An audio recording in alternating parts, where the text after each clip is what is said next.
মুখ্যমন্ত্ৰী হিমন্ত বিশ্ব শৰ্মাই যে কৈ আছে যে জয়ন্ত মল্ল বৰুৱাই গুজৰাটৰ পৰা যি গিৰ গাই আনিছিলে সেই যিবিলাক গিৰ গাই অৱস্থা খুব বেছি বেয়া আছিলে যিবিলাক বেমাৰী গিৰ গাই আছিলে সেই বেমাৰী গিৰ গাইবিলাক নিজৰ ঘৰলৈ আনি এটা নতুন জীৱন প্ৰদান কৰা হৈছে সেই গিৰ গাইসমূহ তেওঁ আসলে প্ৰতিপালন কৰি এটা অৱস্থালৈ লৈ আহিছে গতিকে জয়ন্ত মল্ল বৰুৱাক পুৰস্কাৰহে দিব লাগে অনাহকত তেওঁৰ বিৰুদ্ধে গৰু চুৰ আখ্যা তেনেকুৱা ধৰণৰ কথা বতৰা ক'ব নালাগে এনেকুৱা ধৰণৰ কেতবোৰ কথা মুখ্যমন্ত্ৰী হিমন্ত বিশ্ব শৰ্মাই কৈ থকা আমি দেখিছো যে তেওঁৰ মতে মুখ্যমন্ত্ৰী হিমন্ত বিশ্ব শৰ্মাৰ মতে গৰু খুটিলে অনা গৰু যে চুৰ কৰিলে আজি জয়ন্ত মল্ল বৰুৱা গৰু চুৰ জয়ন্ত মল্ল বৰুৱাক তেখেতে পুৰস্কাৰ দিব লাগে বুলি কৈছে কেনেকুৱা ধৰণৰ অদ্ভুত কথা মুখ্যমন্ত্ৰীয়ে কৈছে আপোনালোকে নিশ্চয় দেখিছে মানে জয়ন্ত মল্ল বৰুৱাক আমি কৈ আছিলো যে তেওঁৰ ঘৰত যি ৬০-৭০টা গিৰ গাই আছে বুলি কৈছে সেই গিৰ গাইবিলাক ক'ৰ পৰা আনে তাৰ হিচাপ আমি বিচাৰি আছিলো তেওঁটোতো আপোনাৰ গৰু খুটিলে অনা ২০টা গিৰ গাইহে তেওঁ ঘৰলৈ নিয়াৰ কথা কৈছে বাকী ৪০টা ক'ৰ পৰা আহিলে সেই কথা বতৰাবিলাক অসমৰ ৰাইজে জানিব খুজিছিলে এতিয়া জয়ন্ত মল্ল বৰুৱাৰ পক্ষত অৱস্থান কৰি মুখ্যমন্ত্ৰীয়ে কৈছে যে আপোনাৰ এই জয়ন্ত মল্ল বৰুৱাই যি গিৰ গাই বেমাৰী গিৰ গাই ঘৰত আচলতে লালন পালন কৰিছে তেওঁক আচলতে অসমৰ মানুহে পুৰস্কাৰ দিব লাগে বুলি কৈছে গতিকে সেই কথাটো আমি ক'ব খোজো যে মুখ্যমন্ত্ৰী ডাঙৰীয়া আজি আপোনাৰ সতীৰ্থ মন্ত্ৰী জয়ন্ত মল্ল বৰুৱাই নিজৰ পকেটৰ ধনেৰে আচলতে গিৰ গাই ক্ৰয় কৰা নাই আজি গিৰ গাই ক্ৰয় কৰাৰ পাছত আজি গিৰ গাইৰ কাৰণে আপোনালোকে নিশ্চয় দেখা পাইছে দুগ্ধ উন্নয়ন নিগমৰ ফালৰ পৰা ৫০ লাখ টকা ৰাজসাহায্য দিয়া হৈছে গতিকে ৰাজসাহায্য মানে হৈছে ৰাইজৰ টকা গতিকে ৰাইজৰ টকা দি আপোনাৰ ঘৰত তেওঁ গিৰ গাই পোহাৰ নামত ৫০ লাখ টকা লৈছে তাৰ পাছত তেওঁ পুৰস্কাৰ দিয়াৰ প্ৰশ্ন আহে নেকি সেই কথাটো কওক আপোনালোকে ৰাইজৰ টকা ৫০ লাখ টকা ল'ব তেওঁ গিৰ গাইৰ নামত তাৰ পাছত এই চুৰ কৰা গিৰ গাই আপোনালোকে নিশ্চয় গম পাইছে যে ২০টাহে ক্ৰয় কৰিছে বাকী ৪০টা ক'ৰ পৰা কি আহিছে সেই কোনো তথ্য নাই আজিৰ দিনটোলৈকে গতিকে সেই মানুহজনক আমি পুৰস্কাৰ দিব লাগে বুলি কৈছে সেই কথা আপোনালোকে বিশ্বাস কৰিব নেকি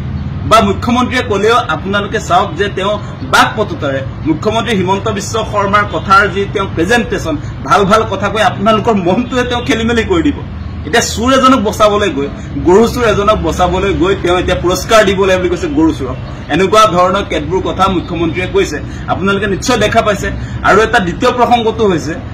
যে তেওঁ কৈ আছে ধুবুৰীত কুৰবানীৰ সময়ত কেইবাশ আচলতে গৰু ৰেপি ৰেপি কাটি দিয়া হৈছে বুলি কৈছে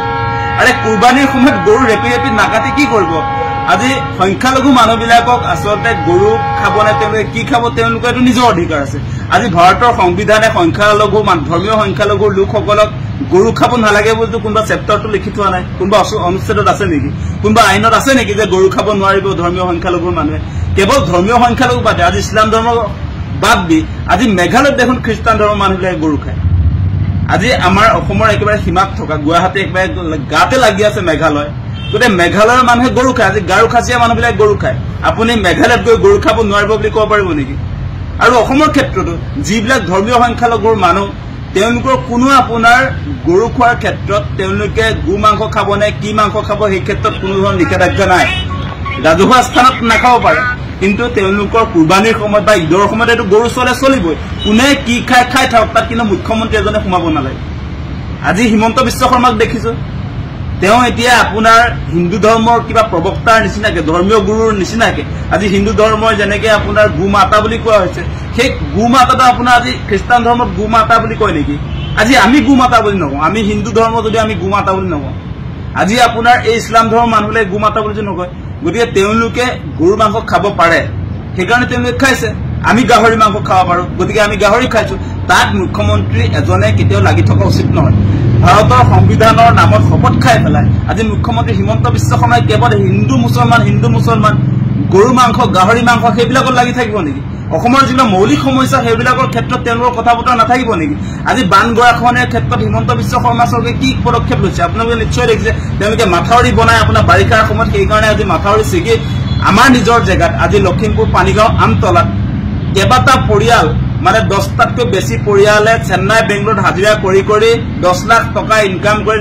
আসাম টাইপৰ ঘৰ সাজিছিলে সেইবিলাক আপোনাৰ দুৰ্বল মাথাউৰিৰ কাৰণে আজি ঘৰ উটুৱাই লৈ গুচি গ'ল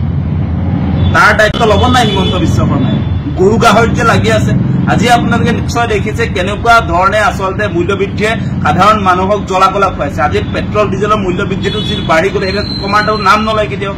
আজি আপোনালোকে নিশ্চয় দেখা পাইছে ঔষধৰ যি ধৰণৰ দাম বৃদ্ধি হৈছে এইবিলাক কথা মই মাজে মাজে কৈ থাকো মূল ইস্যুবিলাকৰ ক্ষেত্ৰত যিহেতু চৰকাৰ নুসুমায়ে আজি আপোনাৰ শেহতীয়াকে আপোনাৰ 784 বিধ ঔষধ অত্যাৱশ্যকীয় ঔষধৰ দাম বৃদ্ধি হৈ গৈছে আজি পেৰাচিটামলৰ পৰা আদি কৰি পেইন কিলাৰ যিবিলাক প্ৰয়োজনীয় আপোনাৰ মেডিকেলৰ ঔষধ সেইবিলাক আপুনি এতিয়া ক্ৰয় কৰিব নোৱাৰে আৰু হিমন্ত বিশ্ব শৰ্মাই প্ৰতিষ্ঠা কৰা সেই মেডিকেল কলেজবিলাকত আপোনাৰ ফ্ৰীকে ঔষধৰ যোগান নধৰে যিমান প্ৰেছক্ৰিপশ্যন লিখি দিব ডাক্তৰে সব বাহিৰৰ মেডিকেলৰ পৰা কিনিব লাগে সেইবিলাক বিষয়ক লৈ দেখোন চৰকাৰ কোনো ধৰণৰ কথা বতৰা নাই এতিয়া যিবিলাক বিষয় লৈ আচলতে এতিয়া মাংসক লৈ যেতিয়া নেকি মুখ্যমন্ত্ৰীজন লাগি থাকিব সেইবিলাকতো মুখ্যমন্ত্ৰীৰ কাম নহয় আজি আপোনাৰ মানুহৰ খাদ্যক লৈ মানুহৰ খোৱা বস্তুক লৈ কেতিয়াও মুখ্যমন্ত্ৰী এজন লাগি থাকিব নালাগে আচলতে আৰু গৰু মাংসৰ কথাটো মই কৈছো যে গৰু মাংসৰ ৰাজহুৱা স্থানত নিষিদ্ধ কৰাৰ ফলস্বৰূপে আমাৰ যিবিলাকে গৰু পোহপালন কৰি আমাৰ মাজুলীত যিবিলাক কৃষক ৰাইজ আছিলে আমাৰ মিচিং মানুহ আছিলে তেওঁলোকে এতিয়া দামত গৰু বিক্ৰী কৰিব নোৱাৰে এতিয়া আগতে যিবিলাক গৰু আপোনাৰ দাম 50-60 হাজাৰ আছিলে সেইবিলাকৰ দাম এতিয়া 20,000 টকা হয় গতিকে লোকচানকাৰ হৈছে এতিয়া গৰু খোৱা মানুহবিলাকে 20,000 টকাত আপোনাৰ গৰু পাইছে আজি আমাৰ যিবিলাক খেতিয়ক ৰাইজ যিবিলাকে আচলতে গৰু পোহপালন কৰি নিজৰ ল'ৰা ছোৱালীক এডমিশ্যন দিয়ে স্কুলত যিবিলাকে আপোনাৰ নিজৰ ঘৰত কাৰোবাৰ যদি বেমাৰ হয় গুৰুতৰ বেমাৰৰ সময়ত সেই ল'ৰা ছোৱালী ট্ৰিটমেণ্ট দি কৰিবৰ কাৰণে আপোনাৰ গৰু বিক্ৰী কৰিবলগীয়া হয় ছেভিং একাউণ্টৰ নিচিনা গৰু গতিকে এইবিলাক আপোনাৰ আমাৰ যিবিলাক কৃষক ৰাইজৰ বজাৰ আছিলে গৰুৰ সেই বজাৰটোতো হিমন্ত বিশ্ব শৰ্মাই নাইকিয়া কৰিলে আজি আমাৰ মানুহে ভুগি আছে আপোনালোকে সেই কথাবিলাক বিবেচনা কৰক প্ৰতিবাদো হৈছে আজি জুনাই চিলাপথাৰ বা মাজুলীৰ কৃষকে প্ৰতিবাদ কৰিছে গতিকে এনেকৈ কোনো কাৰণতে সাম্প্ৰদায়িক ৰাজনীতি ৰাজ্যৰ মুখ্যমন্ত্ৰী এজনে কৰি থকা উচিত নহয় বহুত সমস্যা আছে আজি ৰান্ধনীবিলাকে খানা বাৰ সিদিনা প্ৰতিবাদ কৰা আপোনালোকে দেখিছে তেওঁলোকক 2,000 টকাত গোটেই দিনটো কাম কৰিব লগায় যিটো সময়ত আপোনাৰ জয়ন্ত মল্ল বৰুৱা কেবিনেট মন্ত্ৰী 3 লাখ আপোনাৰ 55,000 দৰমহা পায় মাহিলী তাৰপৰা এই ৰান্ধনীয়ে কিমান পায় 2,000 টকা আজি আপোনাৰ অংগনবাদী সহায়িকাই পায় 3250 টকা আজি অংগনবাদী আপোনাৰ কৰ্মীগৰাকীয়ে পায় 6,500 টকা আৰু এইবিলাক আশা কৰ্মীবিলাকে কি পায় আপোনাৰতো কোনো মাহিলী তেনেকুৱা দিয়া নিয়ম কমিশ্যনহে দিয়ে কিবা এটা গতিকে এনেকুৱা বহুত সমস্যা আছে আজি মানুহবিলাক আপোনালোকে নিশ্চয় দেখা পাইছে যে চলিব নোৱাৰা অৱস্থাৰ কাৰণে 1250 টকাৰ কাৰণে তেওঁলোকে হাহাকাৰ কৰি থাকিবলগীয়া হৈছে আজি অৰুণোদয় পাবৰ কাৰণে কিমান মানুহ প্ৰতিবাদ মুখৰ হৈ আছে আপোনালোকে সেই কথাবিলাক বিবেচনা কৰক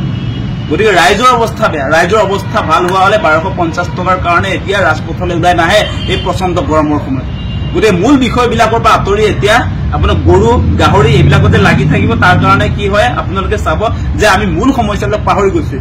অসমৰ ৰাইজক মূল সমস্যাৰ পৰা ডাইভাৰ্ট কৰিবৰ কাৰণে গৰু গৰু গৰু কৰি 26ৰ নিৰ্বাচনী বৈতৰণি পাৰ কৰিব খুজিছে হিমন্ত বিশ্ব শৰ্মাই ল'ব নাই হিমন্ত বিশ্ব শৰ্মাই গৰু গাহৰিত যে লাগি আছে আজি আপোনালোকে নিশ্চয় দেখিছে কেনেকুৱা ধৰণে আচলতে মূল্যবৃদ্ধিয়ে সাধাৰণ মানুহক জ্বলাকলা খুৱাইছে আজি পেট্ৰল ডিজেলৰ মূল্যবৃদ্ধিটো যি বাঢ়ি গ'লে সেইটো কমাৰ নাম নলয় কেতিয়াও আজি আপোনালোকে নিশ্চয় দেখা পাইছে ঔষধৰ যি ধৰণৰ দাম বৃদ্ধি হৈছে এইবিলাক কথা মই মাজে মাজে কৈ থাকো মূল ইস্যুবিলাকৰ ক্ষেত্ৰত যিহেতু চৰকাৰ নুসুমায়ে আজি আপোনাৰ শেহতীয়াকে আপোনাৰ 784 বিধ ঔষধ অত্যাৱশ্যকীয় ঔষধৰ দাম বৃদ্ধি হৈ গৈছে আজি পেৰাচিটামলৰ পৰা আদি কৰি পেইন কিলাৰ যিবিলাক প্ৰয়োজনীয় আপোনাৰ মেডিকেলৰ ঔষধ সেইবিলাক আপুনি এতিয়া ক্ৰয় কৰিব নোৱাৰে আৰু হিমন্ত বিশ্ব শৰ্মাই প্ৰতিষ্ঠা কৰা সেই মেডিকেল কলেজবিলাকত আপোনাৰ ফ্ৰীকে ঔষধৰ যোগান নধৰে যিমান প্ৰেছক্ৰিপশ্যন লিখি দিব ডাক্তৰে সব বাহিৰৰ মেডিকেলৰ পৰা কিনিব লাগে সেইবিলাক বিষয়ক লৈ দেখোন চৰকাৰ কোনো ধৰণৰ কথা বতৰা নাই এতিয়া যিবিলাক বিষয় লৈ আচলতে এতিয়া মাংসক লৈ যেতিয়া নেকি মুখ্যমন্ত্ৰীজন লাগি থাকিব সেইবিলাকতো মুখ্যমন্ত্ৰীৰ কাম নহয় আজি আপোনাৰ মানুহৰ খাদ্যক লৈ মানুহৰ খোৱা বস্তুক লৈ কেতিয়াও মুখ্যমন্ত্ৰী এজন লাগি থাকিব নালাগে আচলতে আৰু গৰু মাংসৰ কথাটো মই কৈছো যে গৰু মাংসৰ ৰাজহুৱা স্থানত নিষিদ্ধ কৰাৰ ফলস্বৰূপে আমাৰ যিবিলাকে গৰু পোহপালন কৰি আমাৰ মাজুলীত যিবিলাক কৃষক আপোনালোকে শুনিবলৈ পালে যুৱকজনে কোৱা কথাখিনি হয় সঁচাই যিখিনি কথা কৈ গৈছে সকলোৱে গৰু গাহৰিক লৈ পিনে লাগি আছে যে ৰাজনীতিক লৈ লাগি আছে কিন্তু মূল্যবৃদ্ধি যে ইমান বাঢ়ি আছে সেইবোৰ কিন্তু সকলো লুকাই ৰাখিছে যুৱকজনক যদি কথাখিনি আপোনালোকে একমত তেতিয়াহ'লে সকলোৰে মাজত শ্বেয়াৰ কৰি দিব লাইক এটা কৰি দিব কমেণ্ট কৰিবলৈ নাপাহৰিব ভিডিঅ'টো সম্পূৰ্ণ চোৱাৰ বাবে সকলোলৈ বহুত বহুত বেছি ধন্যবাদ